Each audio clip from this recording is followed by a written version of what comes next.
Vamos abrir a palavra de Deus em Marcos, capítulo 6, dando prosseguimento à nossa série de exposições no livro de Marcos. Hoje nós vamos nos ater do versículo 1 ao versículo 6. Como é de costume, nós faremos uma breve introdução. Marcos, capítulo 6, do 1 ao 6, é antecedido pela perícope que é da ressurreição da filha de Jairo, a qual começa no versículo 21, tem uma interrupção para abordar a história da mulher enferma e depois vem para a filha de Jairo mais uma vez, para a ressurreição que Cristo efetua nela.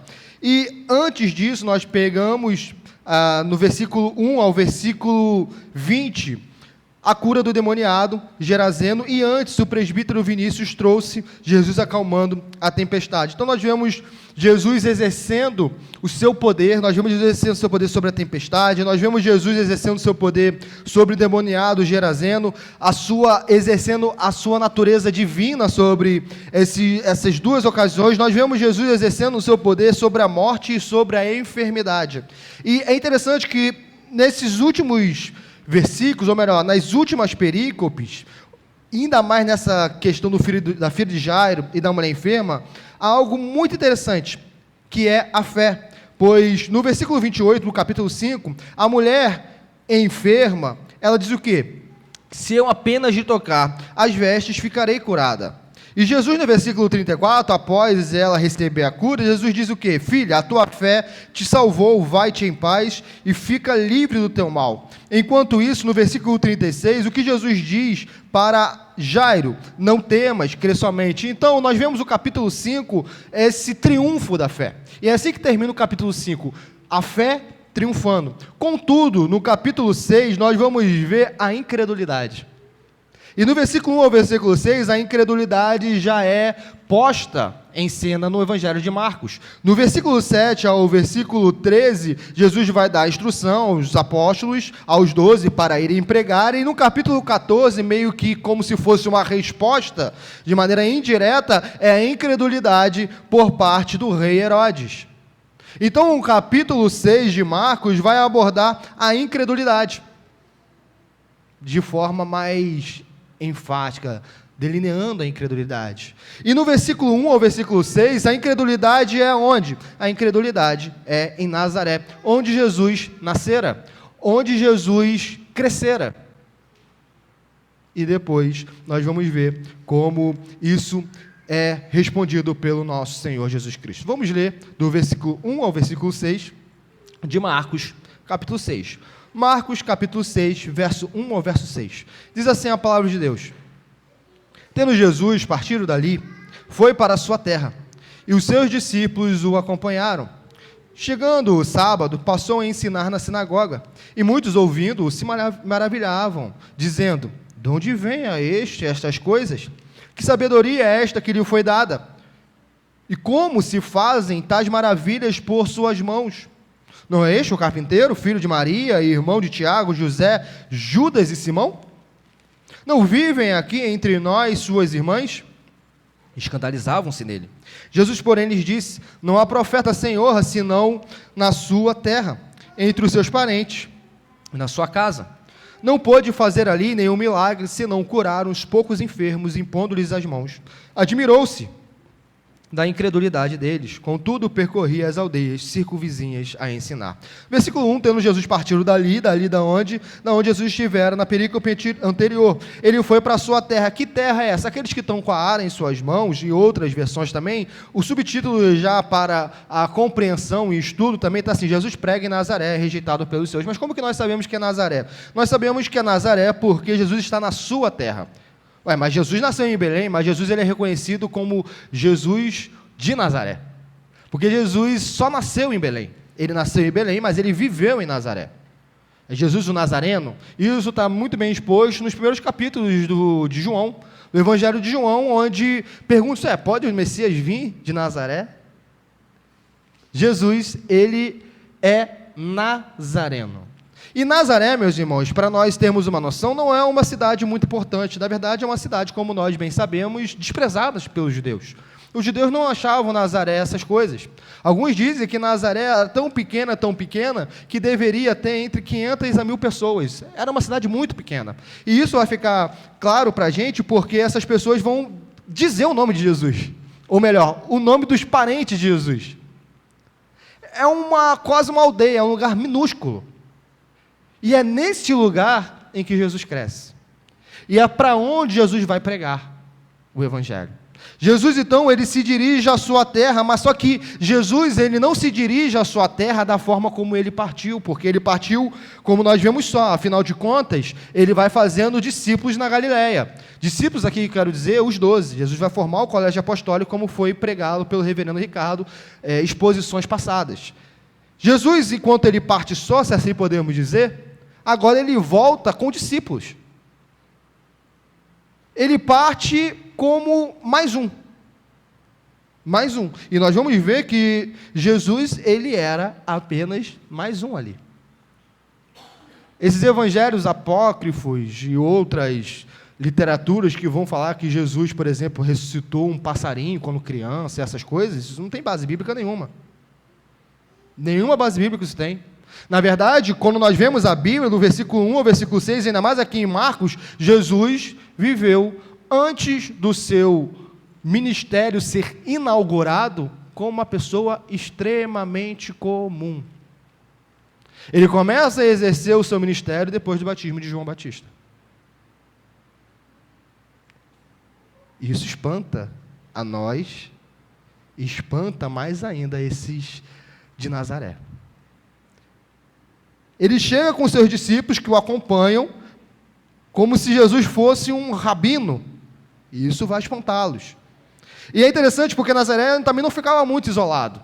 Tinha as aldeias perto, tinha cidades perto. Então, tudo o que nós vemos que Jesus está fazendo na Galileia, o que Jesus fez em Cafarnaum, eles sabem. Eles sabem de tudo que Jesus tem feito. E agora é o momento deles verem com seus próprios olhos se é aquele, de fato, é aquele Jesus que cresceu em nosso meio.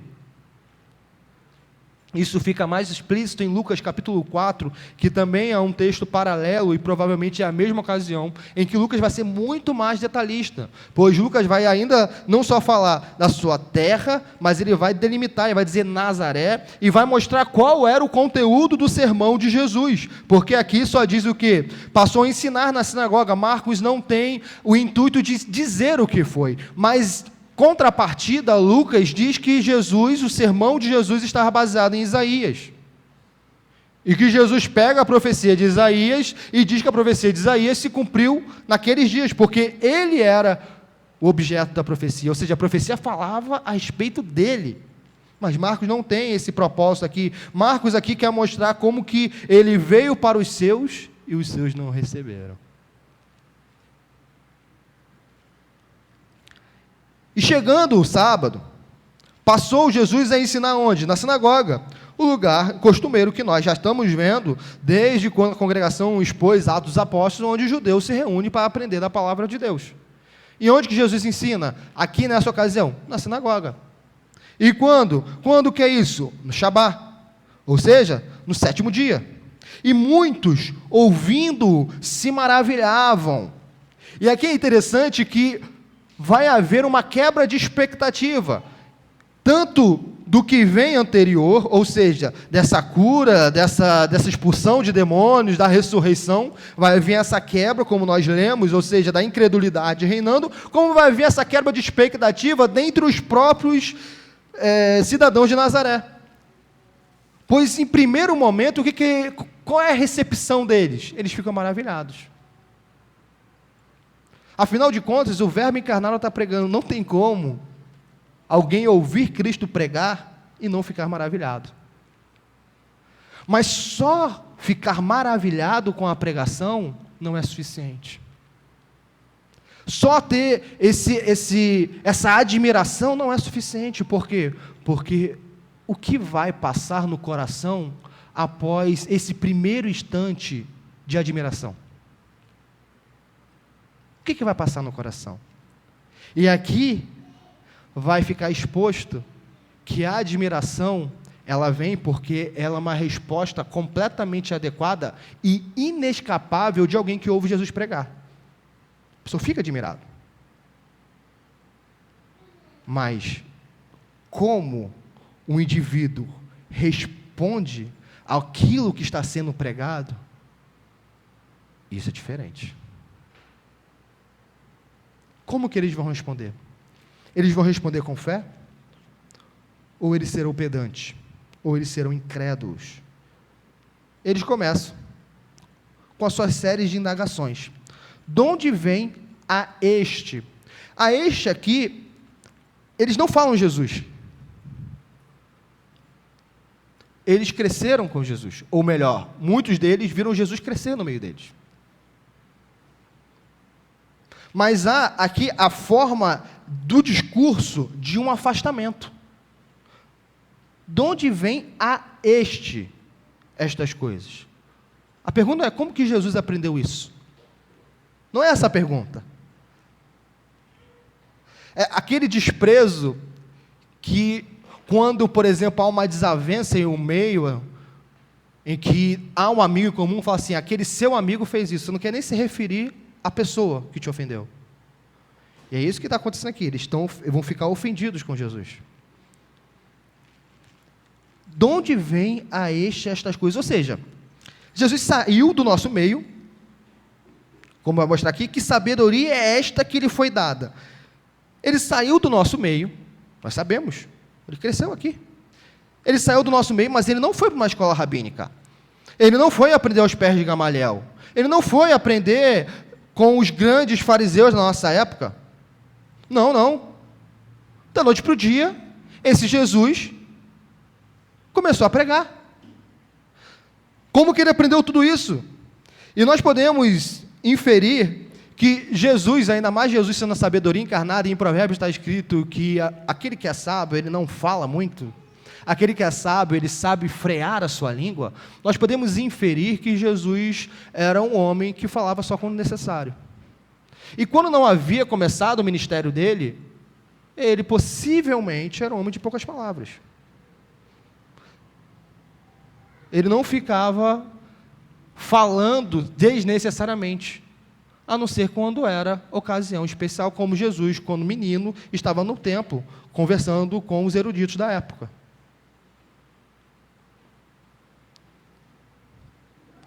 Como está nos evangelhos.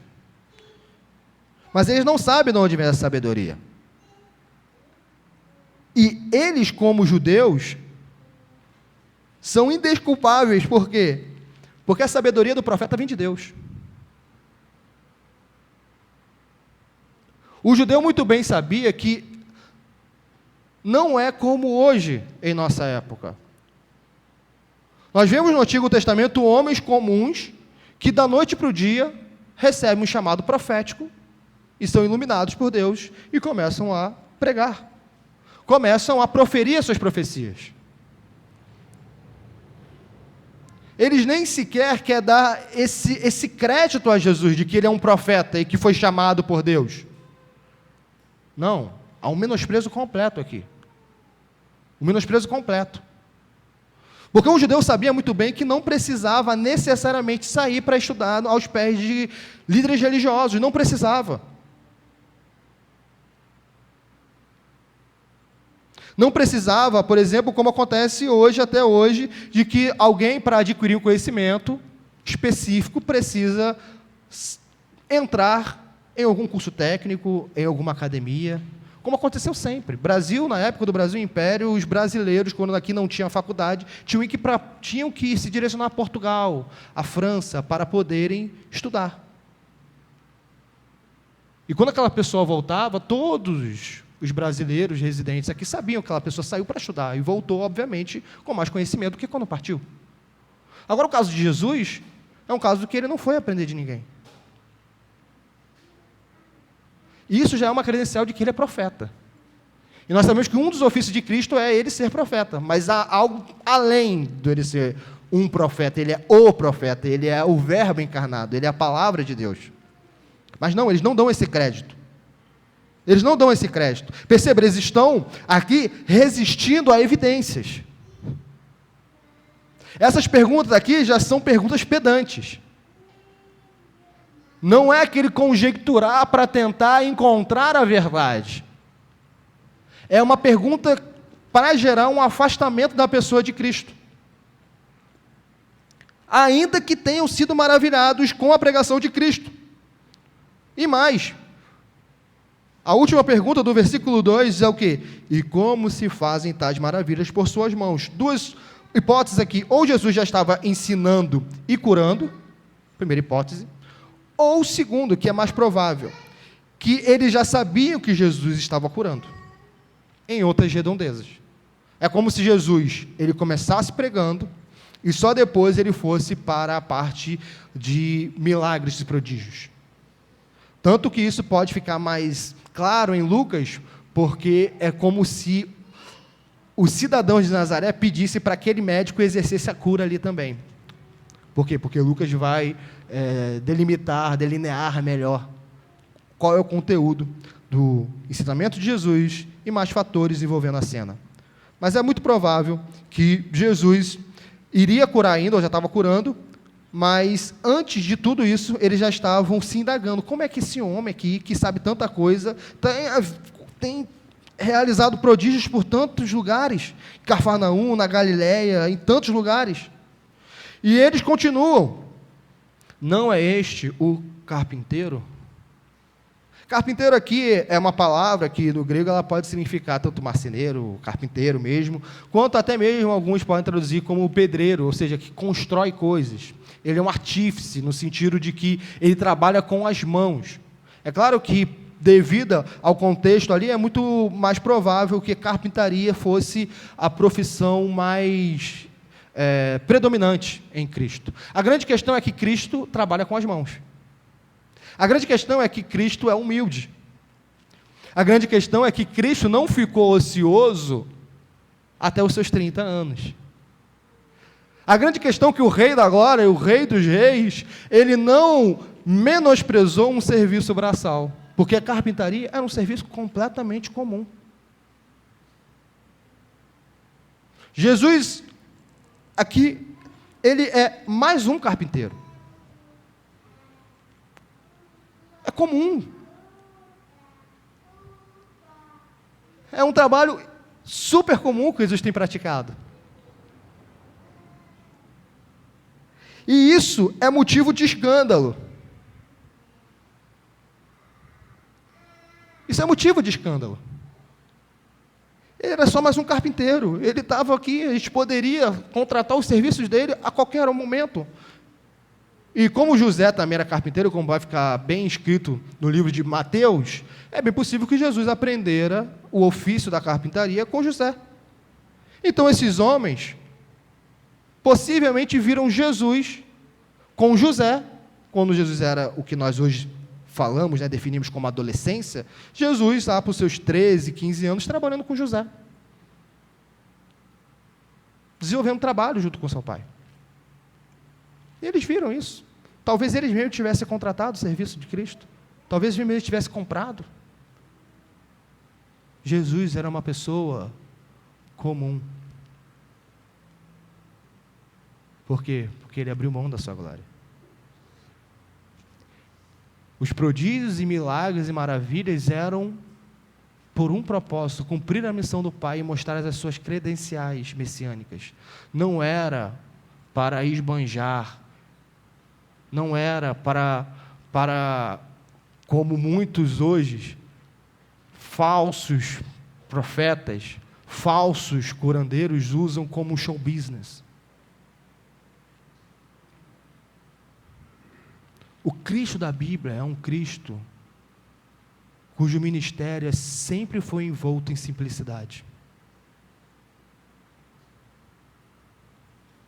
E por que nós não buscamos o evangelho simples? Por que nós não buscamos coisas simples? Por que nós não fazemos coro com o salmista, dizendo que o nosso coração não é soberbo e grandes coisas nós não vamos buscar? Porque se o nosso mestre não buscou grandes coisas nesse mundo, por que nós buscaríamos? Não, nós somos melhores que Jesus. É o que nosso coração arrogante e pecaminoso diz, sem palavra alguma. Filho de Maria. E alguns vão ver no filho de Maria algo estranho. É claro que é bem possível que o filho de Maria aqui está ligado a José ter morrido. José já tinha morrido aqui, isso fica muito claro. Mas ainda assim, para um judeu falar filho de Maria, ou seja, filho de sua mãe, é estranho. Porque até mesmo quando o pai era morto, o judeu ainda se referia ao filho conectado ao pai, e não à mãe. É só a gente pegar a Bíblia e ler na genealogia de Crônicas, na genealogia de Números, e ver que, ordinariamente, é sempre o pai.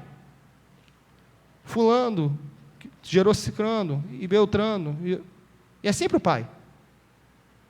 Alguns vão levantar a hipótese aqui de que, por uma, podemos dizer, fofoca ocorrida, Jesus era tido como alguém que foi concebido fora do casamento. E isso se harmoniza com o Evangelho de Mateus, porque de fato Jesus foi concebido antes de casar, mas por obra do Espírito Santo. E talvez essas pessoas, ao ouvirem os relatos de Maria, ou se Maria foi explícita, ou se foi oculta, basta nós, hoje em dia mesmo, quando nós conhecemos um jovem casado, ou qualquer pessoa, nós calculamos a idade do filho, da criança, e quanto tempo os pais têm de casado. E você chega ao resultado, se o filho foi fruto de antes ou depois do casamento. E como eles souberam, ou como talvez essa questão havia ocorrido, nós não sabemos, mas esse filho de Maria parece ser muito estranho, porque Maria também não era uma pessoa como uma Lídia, por exemplo, como uma mulher que figurava na alta sociedade, ou tinha grandes prodígios, não tinha nada. Maria era uma hebreia comum. Então, por que filho de Maria? Essa é uma das hipóteses. E eles continuam. Irmão de Tiago, José, Judas e Simão? E não vivem aqui entre nós suas irmãs? E escandalizavam-se nele. É claro que nós não podemos passar por esse texto sem dizer que irmão aqui, de fato, é irmão sanguíneo. Alguns que vão acreditar na perpetuidade virginal de Maria, ou seja, que Maria continuou virgem após o nascimento de Cristo, vão ter que enfrentar grandes dificuldades nesse texto, e em outros também. Alguns, para sair dessa dificuldade, vão dizer que no grego a palavra irmão poderia também ser primo. Mas o problema é que aqui, adelphos, geralmente o sentido mais comum é de irmão. Quando nós vemos dentre os discípulos, no qual havia irmandade, consanguinidade, é usada essa palavra, adelphos. Quando nós vamos ver aqui que Herodes casara com o irmão, com a mulher do irmão, é adelphos.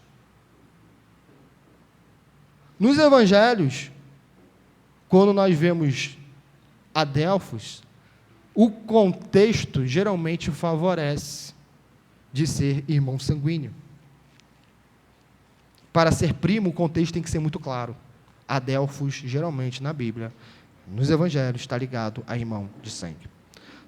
Mas aqueles que ainda assim continuam insistindo na perpetuidade virginal de Maria e têm o mínimo de conhecimento do grego, de exegese, eles vão dizer, tudo bem, realmente, irmão aqui é de fato irmão sanguíneo. Adelphos é irmão sanguíneo. Contudo, eles são irmãos por parte de José. E eles vão tirar isso de lugar nenhum, da cabeça deles. Só para eles conseguirem preservar a perpetuidade de Maria. Aí eles vão inventar uma história de que José fora casado antes de casar com Maria, e José era viúvo quando se casou com Maria, e, portanto, José já era pai de todo esse pessoal aqui. É aqueles que advogam. Mas não tem base bíblica nenhuma disso. Tudo bem? Aqui é irmão mesmo. Filhos de Maria. Mas a palavra importante aqui é que eles escandalizavam-se em Cristo. Ou seja, eles se sentiram ofendidos. Foi ofensivo para eles a forma em que Jesus Cristo chegara ao seu meio. Foi ofensivo o fato só de quem Cristo era. Eles estavam escandalizados. Escandalizados na mensagem, escandalizados nos milagres, escandalizados com a pessoa de Cristo.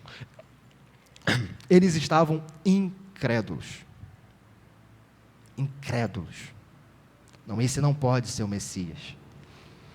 Não, esse não pode ser alguém, porque perceba, nem mesmo o profeta eles estão reputando Jesus. Nós vamos ver em outro contexto, grupos de pessoas que talvez, ou melhor, grupos de pessoas que nem consideravam Jesus como o Messias, mas no mínimo consideravam Jesus como um profeta. Tudo bem, eu acho que Jesus não é Messias, mas eu acho que ele é profeta, porque afinal de contas, olha o que ele está fazendo. E outros vão dizer, olha, ele só pode ser o Messias, porque quando o Messias vier, será que fará mais coisas do que esse homem está fazendo? Mas eles nem mesmo querem dar o crédito a Jesus dele ser um profeta, porque ele é um homem simples. Jesus é mais um numa vila pequena, num lugar minúsculo. E Jesus voltara no meio deles com simplicidade. Isso é algo escandaloso para eles, e é escandaloso para muitos crentes hoje em dia, que querem que no Evangelho de Jesus Cristo, no cristianismo, haja pompa, haja adornos, haja maravilha, haja beleza estética, haja sensações inigualáveis. E quando eles se apresentam num culto simples ao verdadeiro Cristo, eles se sentem ofendidos, eles se sentem escandalizados, eles se sentem insatisfeitos. E dizem, esse não é o Cristo. Esse não é o Cristo. Mas o Cristo, o Rei dos Reis, o Senhor dos Senhores, é aquele que veio em simplicidade. E como que Jesus responde a essa série de indagações? Jesus diz, não há profeta sem honra, senão na sua terra, entre os seus parentes e na sua casa. Não há profeta sem honra. Jesus está dizendo que o profeta sempre terá honra? Não, mas ele está dizendo que ordinariamente um profeta ele tem honra. Ordinariamente. Agora nós vemos os profetas Isaías, Jeremias, Elias, eles sendo perseguidos pelos judeus. E em Lucas isso vai ficar muito claro, em que ele vai falar de Elias e Eliseu praticando prodígios fora de Israel, e não dentre os israelitas. Não há profeta sem honra, senão na sua terra, entre seus parentes e na sua casa. É interessante por quê? Porque, dentre todos esses nomes aqui listados, só Maria era crente. Só a mãe de Jesus acreditava em Jesus. Nós vemos isso nos evangelhos, no evangelho de João. Nós vemos que Tiago não era um crente. Nós vemos que José, Judas e Simão não eram crentes. E as suas irmãs possivelmente também não eram. A Bíblia não relata muita coisa sobre elas. Nós vemos, na verdade, muitas das vezes até uma certa, podemos usar essa palavra, uma certa zombaria dos irmãos com respeito a Cristo. Por quê? Porque Jesus era uma pessoa comum. E da noite para o dia ele quis manifestar a sua glória. Ele não tinha necessidade de, desde criança, querer que as pessoas vissem que ele era uma pessoa especial. É claro que coisas aconteceram com Jesus de maneira que o Lucas vai dizer, e Maria guardava essas coisas no seu coração. Mas o interessante é que, para o nosso conforto, porque nós podemos muito bem, nós que temos parentes ímpios, dizer, então não há mais solução. Afinal de contas, não há profeta sem honra, senão na sua terra, entre seus parentes. Ou seja, na minha casa eu nunca serei ouvido. Entre os meus parentes eu nunca serei ouvido. Ninguém nunca dará crédito à minha mensagem. Afinal de contas, eles não deram crédito ao Rei da Glória, a Jesus Cristo. Se não creram em Cristo, seus parentes, como é que os meus parentes podem crer na mensagem que eu estou anunciando? Não há esperança, então ficarei quieto, ficarei mudo e entregarei. Mas, meus irmãos, a palavra de Deus mostra, em Atos dos Apóstolos, que os irmãos de Cristo estavam após a ressurreição. Ou seja, os irmãos de Cristo, alguns deles se converteram. Não sabemos se todos, mas nós sabemos que Tiago e Judas se converteram. Tiago é a epístola de Tiago que nós pregamos. Antes de Abacuque que nós pregamos é a epístola de Tiago. Quem é esse Tiago? É o irmão de Jesus. Ele se converteu. E, após convertido, ele não quer usar a prerrogativa e a credencial, eu sou irmão de Jesus de sangue. Ele nem menciona isso na sua epístola. Judas, que no futuro, permitindo o Senhor, nós iremos abordar, em algum momento, Judas, da epístola, o último livro da Bíblia, antes de Apocalipse, Judas é irmão do Senhor Jesus Cristo. Esses dois homens se convertem. E Tiago, ele é liderança da igreja de Jerusalém. Atos capítulo 15, Tiago aqui preside. É Tiago, irmão de Jesus. Não é o Tiago apóstolo, porque Tiago apóstolo é morto na primeira perseguição da igreja. É Tiago, irmão de Jesus. Então, para nós, a palavra mostra que parentes se convertem. E nossos parentes podem se converter. E a nossa oração é que se convertam. E podem se converter depois da nossa morte. A nós cabe deixar o testemunho. Versículo 5. Não pôde fazer ali, e aqui que nós muitas vezes ficamos sem entender nada. Não pôde fazer ali nenhum milagre. É claro que essa é uma expressão metafórica, porque logo depois ele vai dizer, se não curar os poucos enfermos, impondo-lhes as mãos. Ora, o poder de Cristo residia sobre a fé dos indivíduos? Como assim? Se não houvesse fé, Cristo não tinha poder? É isso que a palavra de Deus está ensinando? É claro que não. É claro que não. Ele não pôde fazer ali porque o meio ordinário para que homens e mulheres tenham a concessão do benefício de Cristo, qual é? É a fé. Nós somos salvos mediante a fé. A causa da nossa salvação é Cristo, mas ela vem a nós através de um canal, o canal chamado fé. Ninguém é salvo sem fé. Ninguém é salvo sem fé. E para alguém gozar de algum benefício de Cristo, ele tem que ter, no mínimo, alguma espécie de fé. E nós já vamos entrar aqui em vários aspectos da fé. Porque algumas pessoas podem ter uma fé temporal. Uma fé temporal guiada ou estabelecida numa guinada histórica, depositada em Cristo, mas ela é temporal. Até essas pessoas podem gozar de determinados benefícios de Cristo. Como nós bem sabemos, pessoas que estão na igreja recebem benefícios de Cristo e nunca se convertem, genuinamente. Mas, no mínimo, a pessoa tem que confiar em Cristo. E quando há uma incredulidade, o canal da fé é inexistente. Jesus não vai contrariar a forma estabelecida pela Trindade Santa. Porque a forma estabelecida pela Trindade Santa é dar os benefícios de Cristo pelo canal da fé.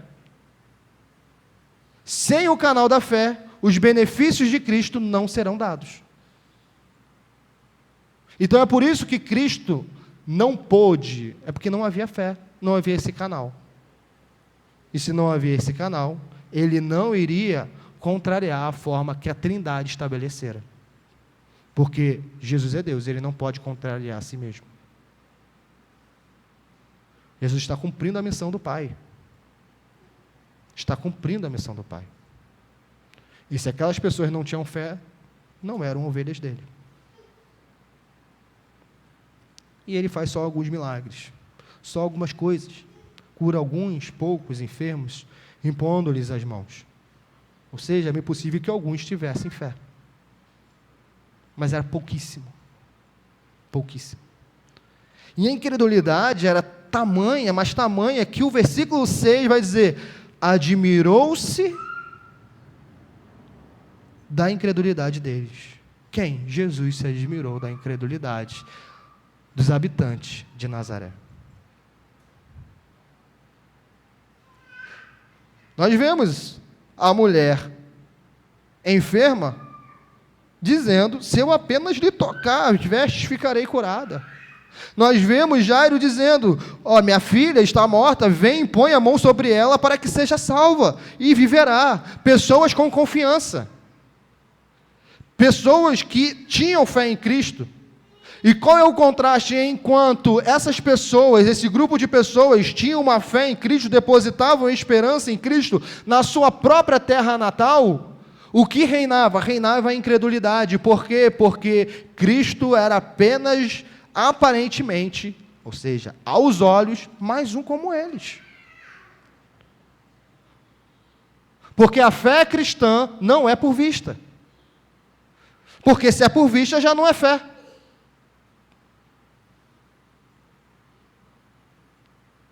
Mais uma vez, Cristo crescera como um comum. Ele foi mais um, ele não se destacava entre os judeus.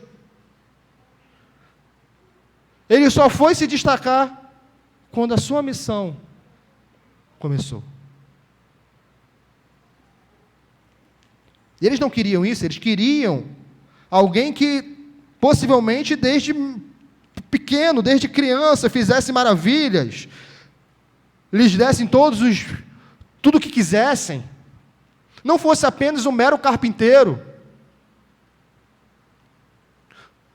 não fosse filho de uma mulher comum, na qual havia possivelmente até algo dúbio.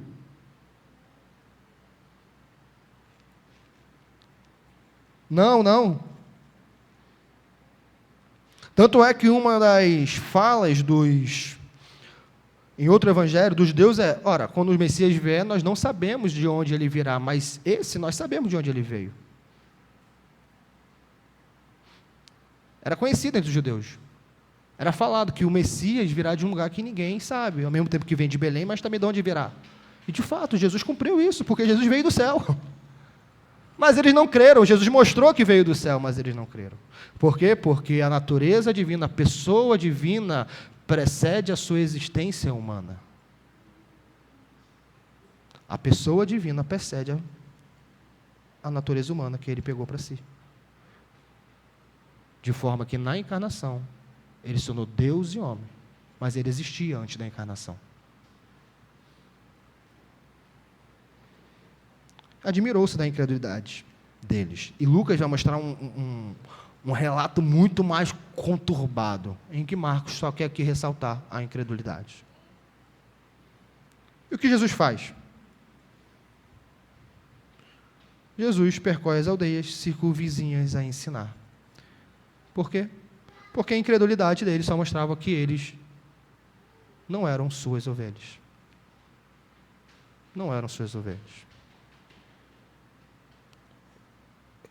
Se nós pudéssemos usar terminologia atual, quem saiu perdendo foram os cidadãos de Nazaré. Mais uma vez, meus irmãos, a evangelização não é venda de peixe, em que nós ficamos insistindo, quase colocando o evangelho goela abaixo da pessoa. Nós pregamos, nós somos pacientes, nós buscamos ser longânimos. E buscamos sempre um momento oportuno para falarmos. Mas quem não crê, permanece na ira, e não há nada que nós possamos fazer, a não ser orar, para que o coração daquela pessoa seja disposto a receber o evangelho. Agora, nós não damos pérolas aos porcos. Pois bem, o que nós vimos? Nós vimos basicamente 3 pontos nós vimos quão inclinados são os homens a subestimar as coisas com que estão familiarizados, ou seja, esses habitantes de Nazaré estavam familiarizados com Cristo. A familiaridade, infelizmente, na fé, a familiaridade gera desprezo, muitas das vezes. Muitas das vezes.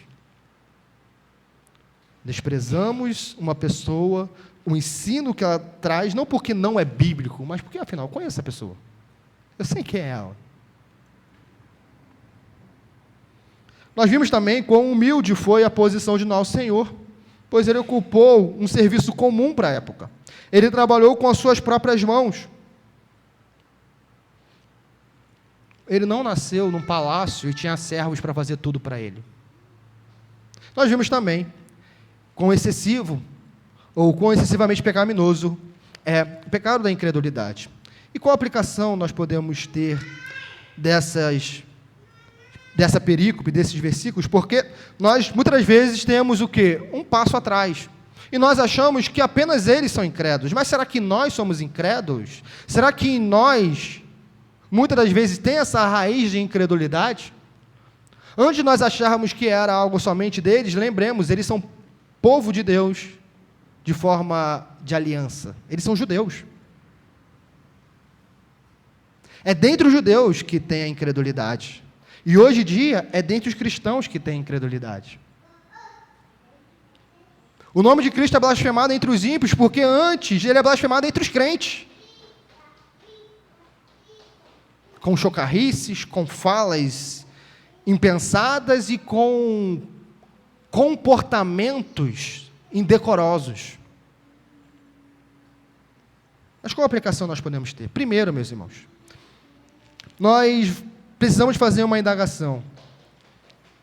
Será que nós também subestimamos as coisas espirituais somente porque estamos familiarizados com elas? Será? Se a familiaridade gera desprezo, eu tenho desprezado aquilo que eu já sou familiar? Eu tenho desprezado os meios de graça? Eu tenho desprezado a oração? Eu tenho desprezado a leitura da palavra? Eu tenho desprezado a comunhão dos santos?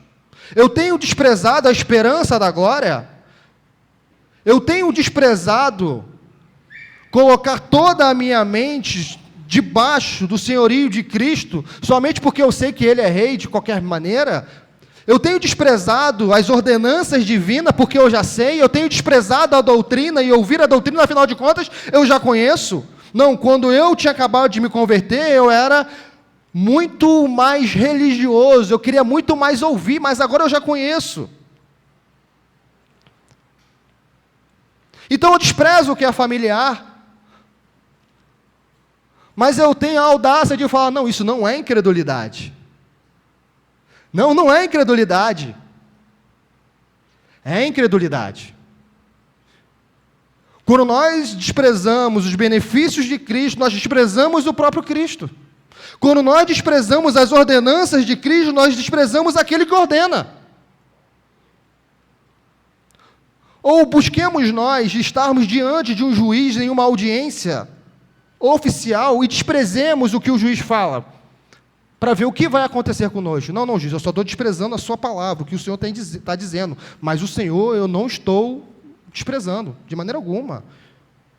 Tu és excelentíssimo. Nós iremos ser presos.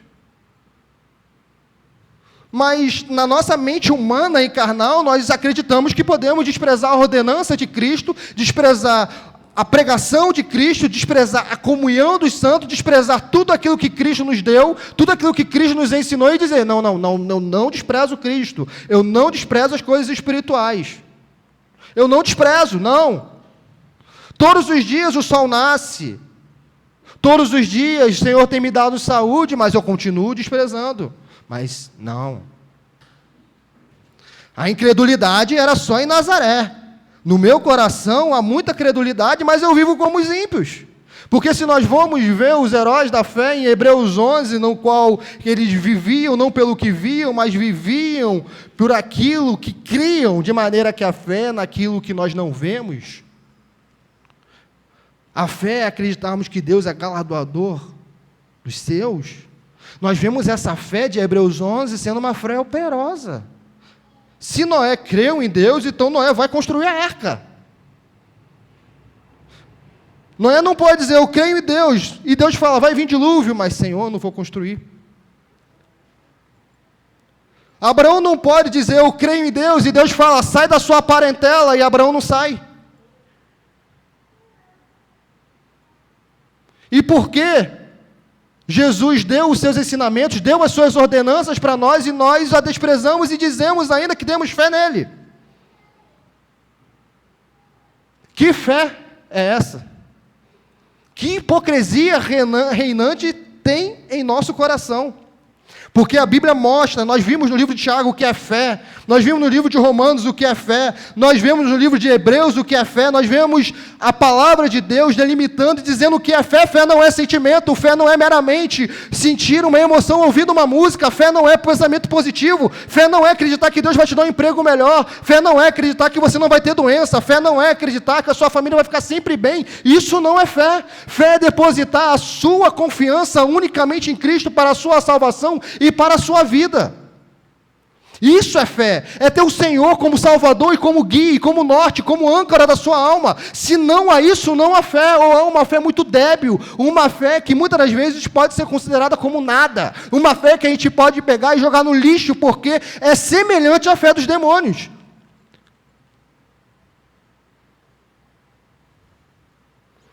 Uma fé que continua a pecar e a pecar, e a omitir, porque nós vimos que aquele que não pratica o bem, como nós estávamos conversando hoje pela manhã, peca.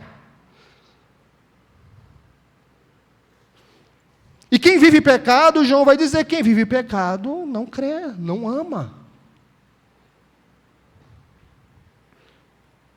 Não, mas é só esses homens de Nazaré que não têm fé.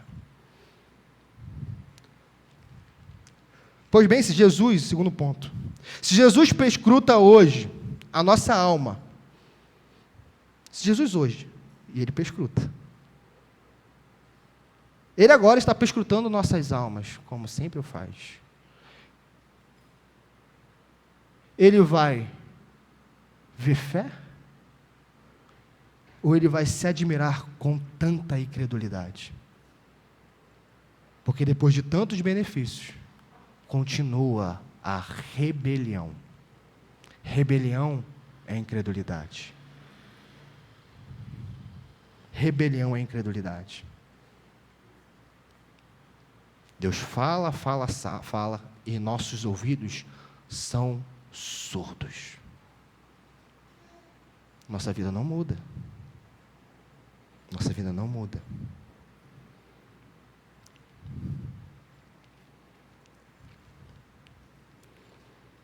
Nós sabemos que a fé salvadora, ela é ordinariamente operada pelo ministério da palavra. Ela é ordinariamente operada também na administração dos sacramentos e pela oração, ela é aumentada e fortalecida. Ou seja, a pregação da palavra. Todos nós sabemos disso. A fé vem pelo ouvir, o ouvir da palavra de Cristo. Ela é pelos sacramentos e ela é pela oração. Mas nós menosprezamos a oração. Nós pouco nos importamos em sacramento, talvez. Não faz tanta diferença se eu sei ou se eu não sei. Faz diferença.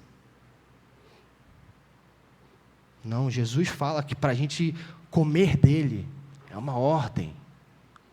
E nós fazemos isso na Santa Ceia. Mas será que isso realmente tem nutrição espiritual?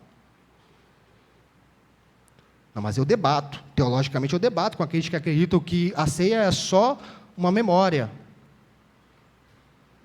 Mas eu não tenho diligência em comer de Cristo. Eu não tenho diligência em orar. Eu não tenho diligência em ouvir a palavra. Meus irmãos, nós somos muitas das vezes piores que os de Nazaré. Por quê? Porque esses homens de Nazaré ainda vão à sinagoga.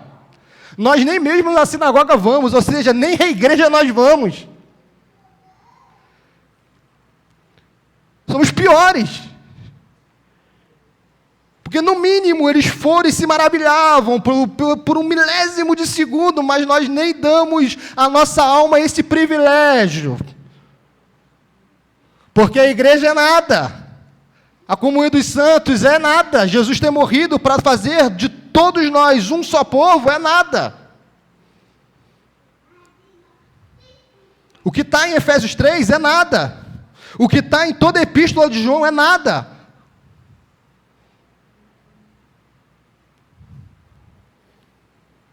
Mas eu creio, sim, crê como Satanás crê. Quem crê assim, crê igualzinho os demônios.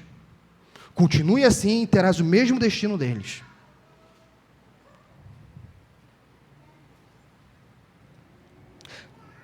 E claro, se a fé salvadora é crer na Bíblia, a fé salvadora é crer e agir em conformidade com a Bíblia, e de maneira que eu creio nas ameaças da Bíblia e nas promessas da Bíblia.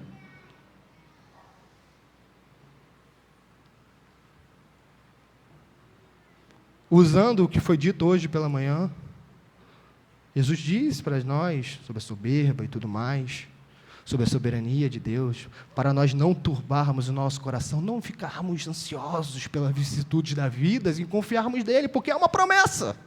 A promessa é: eu te darei tudo. Mas nós ficamos ansiosos. A força do nosso braço é que galga a vitória.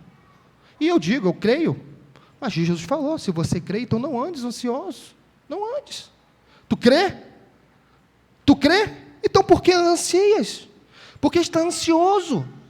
Porque te perturbas, ó minha alma. Porque está inquieta dentro de mim. Confia em Deus, espera nele. É isso que o crente faz. O crente entra em briga com a sua própria alma, porque ele sabe quem é Cristo. Ele briga consigo mesmo. Porque a alma, muitas vezes, nossa é enganosa. Nossa alma é turbulenta. Nossa alma é inquieta. E nós brigamos conosco mesmo e dizemos: espera em Deus, confia nele, e mais ele fará. Ele é a âncora da nossa alma. Ele é o nosso pão, o pão vivo que desceu do céu é Cristo. E é nele que eu creio, alma. É nele que eu creio, alma, que ainda tem as raízes adâmicas que dá ouvido à serpente. Mas nós não brigamos com a alma. Nós brigamos com as nossas convicções. E as subjugamos a nada. E agimos com os prazeres do nosso ventre. E nós dizemos que cremos, é claro que cremos. Cremos como os demônios. E, obviamente, os principais atos da fé salvadora são aceitar e receber a Cristo e firmar-se só nele para a justificação, santificação e vida eterna, não nas nossas obras. Não nas nossas obras, não no desempenho espiritual. Então a pergunta é: quantas vezes? Não é se. A pergunta não é se. A pergunta é: quantas vezes temos rejeitado a Cristo?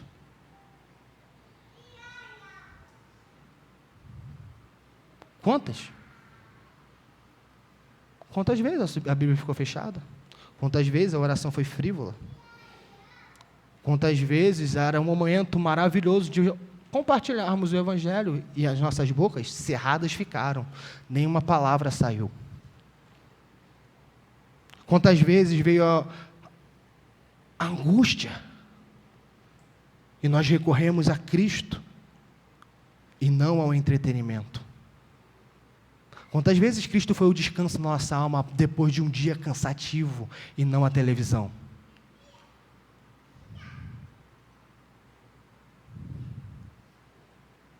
E não o Instagram, e não o celular.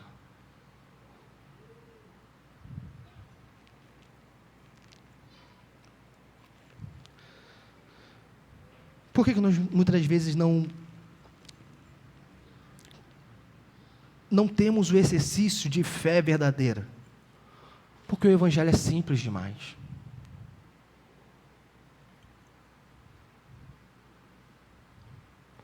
Nós queremos algo mirabolante. Só orar, É só orar e ler a Bíblia e participar da comunhão dos santos e eu vou cada dia mais estar próximo de Cristo, como ele disse, com todo o coração. É só amar a Deus acima de todas as coisas e o próximo como a mim mesmo, e os irmãos na fé mais do que ao próximo, porque primeiro os irmãos na fé eu amo com a categoria de Cristo, como Cristo amou. É só isso. Mas isso é pouco. Eu quero mais.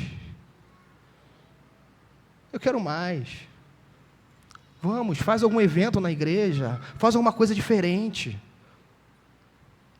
Tem que ter algo diferente. Tem que algo sobrenatural acontecer na minha vida.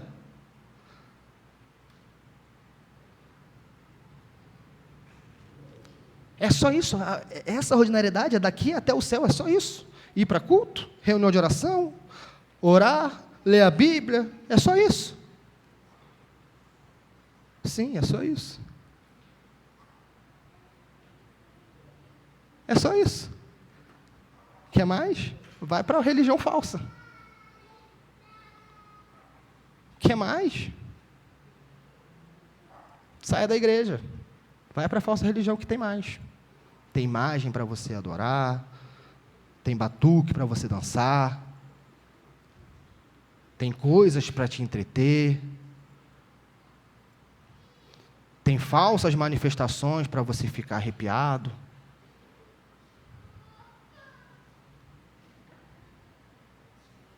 Vai lá. Agora, a fé cristã é crer no Jesus carpinteiro. É crer no Jesus carpinteiro, é crer Jesus no ordinário. Essa é a fé cristã. É crer no que Jesus falou. Bem-aventurados aqueles que não me viram, mas creram. E creram nas minhas palavras. Creram nos meus ensinos. E praticam os meus ensinos, porque aquele que me ama, guarda os meus mandamentos, isto é, pratica. Pratica. Não vendo Cristo, não querendo ver anjo, não querendo ver coisas mirabolantes, mas querendo e confiando em Cristo, sabendo que o dia chegará em que ele verá Cristo face a face. Porque nós estamos ainda numa espécie de exílio, nós somos peregrinos, e o peregrino, o que ele faz? Ele caminha para a pátria, é só isso que ele faz. Ele caminha, ele se afasta dos salteadores, ele se esconde, ele luta, mas ele continua caminhando. Essa é a fé cristã, é caminhar ordinariamente. Portanto, se as duas primeiras aplicações foram levantar questionamentos, o primeiro é se nós estamos banalizando as coisas espirituais só porque nós estamos familiarizados. A segunda é se Cristo perscruta o nosso coração, será que ele contará fé ou será que ele vai se admirar com a nossa incredulidade? Agora, a aplicação é: contente-se com uma vida cristã simples, ordinária e extremamente comum. Essa é a vida cristã. São 2000 anos de cristãos vivendo uma vida comum.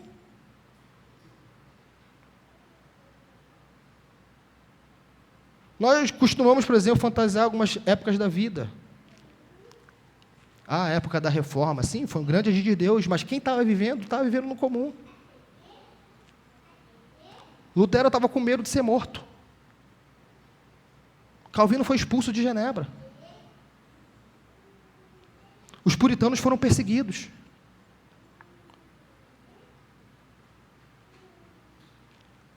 É a vida comum. Viva e contente-se com a vida cristã simples, ordinária, extremamente comum. E coloque ela como prioridade. Porque essa vida ordinária cristã, ela é tão comum, mas tão banal, que eu coloco ela como a última tarefa do dia. Cristo é se sobrar tempo. Cristo é se eu tiver energia. Cumprir os mandamentos de Cristo, não. É se eu tiver tempo. Eu estar preocupado, quando eu acordo todas as manhãs, de cumprir os mandamentos de Cristo, e dizer, ao acordar: Senhor, me capacite para amar-te mais, me capacite para servir-te melhor, me capacite para anunciar as tuas boas novas e me capacite para confiar em ti e somente em ti, eu não penso nisso.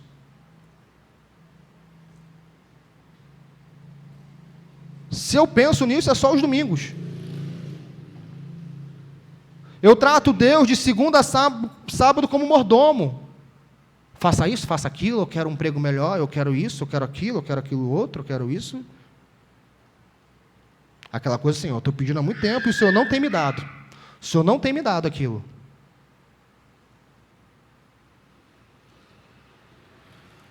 Essa é a fé? Essa é a fé da Bíblia?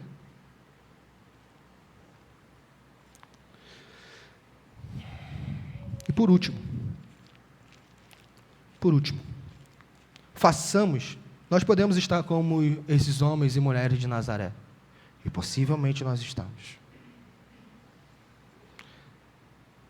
Mas algo que eles não fizeram, e a história diz que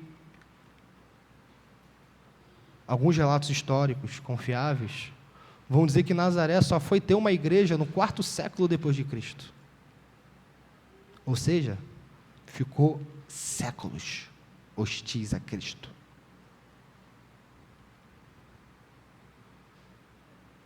Nós podemos então fazer como eles, de fato. Continuar essa vida medíocre cristã que nós temos vivido.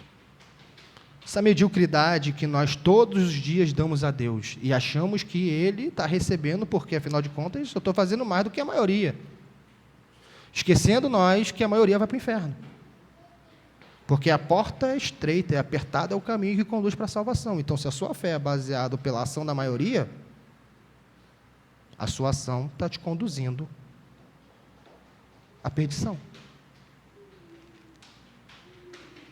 Mas nós podemos fazer diferente, que nós façamos diferente. Nós podemos arrependermos-nos dessa fé morta. Nós podemos, de fato, nos arrepender. E nós podemos, de fato, pedir para Jesus para que Ele aumente a nossa fé. Nós podemos, de fato, ser como esta mulher que fora pregar na semana passada, que disse, se eu apenas de tocar as vestes, ficarei curada. Se eu apenas chegar agora, no pós-culto ou no meu quarto e orar, essa lepra espiritual que me impede de prosseguir, que me impede de crescer em santidade e em graça, essa lepra será tirada, se eu apenas trancar a porta do meu quarto e orar.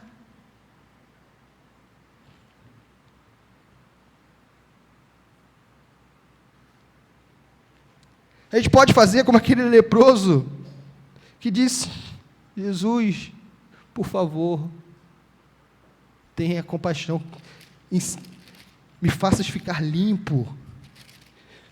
Se queres, como o leproso disse em Marcos 1, versículo 40, se queres, podes purificar-me. A gente pode fazer coro com esse leproso do capítulo 1, se queres, Senhor, podes purificar-me e me dar fé. E qual é a resposta de Jesus? Quero, fica limpo. Jesus não vai coroar a sua e a minha incredulidade. Não achemos, enquanto nós estivermos resistindo ao Espírito Santo, que nós seremos coroados por isso. A nós cabe arrependimento. A nós cabe reduzirmos-nos ao pó e à cinza e dizermos para o Senhor que nós temos pecado e que nós falimos espiritualmente, porque não estamos depositando a nossa fé em Deus. Portanto, faça o que Nazaré não fez. Arrependa-se. E o arrependimento é mudança de vida. Arrependa-se. Não sintas um mero remorso, que amanhã volta a mesma prática. Domingo que vem, novamente, o exercício religioso não vira um compromisso, vira eu estou disposto a ir? Eu estou cansado? Como eu estou hoje? Para cultuar a Deus, sendo que Deus convoca e não pede. Ele não pede, me cultue ao domingo? Não. Ele ordena. Na verdade, nós não precisávamos nem de uma ordem.